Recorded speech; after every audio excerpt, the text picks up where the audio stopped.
John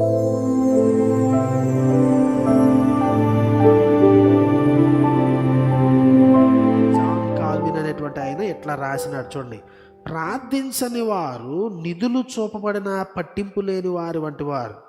ఇది విగ్రహారాధన, దేవుణ్ణి మోసగించడం.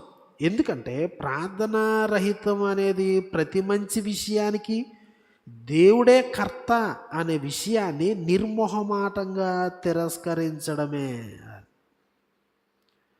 ఏమంటున్నారు ఇక్కడ? ప్రార్థన అనేది దేవుడు చెప్పాడు.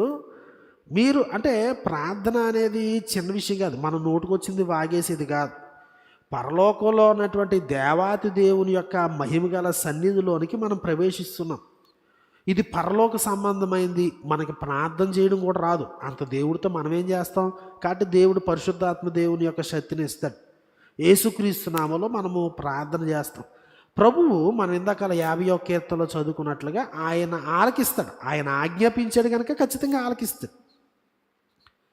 ఆలకిస్తాడు అనే ధీమా ఉంది కనుక ఆయన తగినటువంటి ఆధ్యాత్మికమైనటువంటి వనరులను, ఐశ్వర్యాన్ని మన కొరకు ఉంచుతాడు ప్రార్థన ద్వారా మనం తీసుకోవడానికి.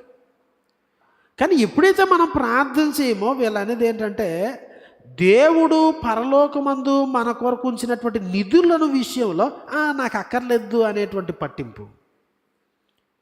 నాకు ఈ మహిమైశ్వర్యం నాకు అవసరం లేదు, నాకు ఈ పరిస్థితికి లేకపోతే ఏదో సమస్య వచ్చింది, దేవుడి యొక్క ఉద్దేశం ఏంటి, దేవుడు ఎట్లాగ దీన్ని డీల్ చేస్తాడు, ఎట్లాగ సాల్వ్ చేస్తాడు, ఆయన మహిమైశ్వర్యము చొప్పున ఈ విషయంలో తన యొక్క ఆలోచననిచ్చి నన్ను స్థిరపరుస్తాడు కనుక నేను నా చెవులను ఆయన వైపు రెక్కిస్తాను, నా గలమెత్తి ఆయనకు మొర్ర పెడతాను అనేది వదిలేసి నా సొంత ప్రయత్నాలు, నా సొంత విధానాల్లో నేను వెళ్తే దాని అర్థం ఏంటి? ఆయన ఏర్పాటు చేసిన విధానాలు, ఆ యొక్క మహిమైశ్వర్యము, ఆ ట్రెజర్స్, ఆ నిధులు నాకు అవసరం లేదు, నాకు పట్టింపు లేదు అని. అది చాలా విచారకరమైనది. ఎందుకంటే నేను నష్టపోవడం అనేది కాదు, అంటే తిరస్కారం.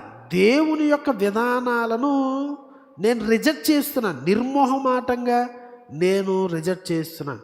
అంటే దేవుడిచ్చేటువంటి సొల్యూషన్ కంటే నా సొల్యూషనే మంచిది.